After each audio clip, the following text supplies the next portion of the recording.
శ్రీలంక సముద్ర జలాల్లో బుధవారం ఉదయం కీలక పరిణామం చోటు చేసుకుంది. ఇరాన్కు చెందిన ఐరిస్ డెన్ అనే యుద్ధ నౌక తీరానికి సమీపంలో మునిగిపోయింది. ఈ ప్రమాద సమయంలో శ్రీలంక నావికాదళం వేగంగా స్పందించి సుమారు 30 మంది సిబ్బందిని ప్రాణాలతో రక్షించింది.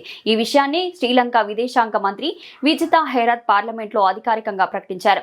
బుధవారం తెల్లవారుజామున సుమారు 6 గంటల సమయంలో ఈ నౌక నుంచి ప్రమాద సంకేతాలు అందాయని శ్రీలంక రక్షణ శాఖ తెలిపింది. వెంటనే అప్రమత్తమైన నావికాదళం 2 నౌకలు ఒక విమానాన్ని ఘటనా స్థలానికి పంపి సహాయక చర్యలు చేపట్టింది. రక్షించిన వారిలో గాయపడిన వారిని గేలలోని నేషనల్ ఆసుపత్రికి తరలించారు. కాగా రక్షించిన వారిలో ఒకరు మరణించగా మరొకరి పరిస్థితి విషమంగా ఉన్నట్లు సమాచారం.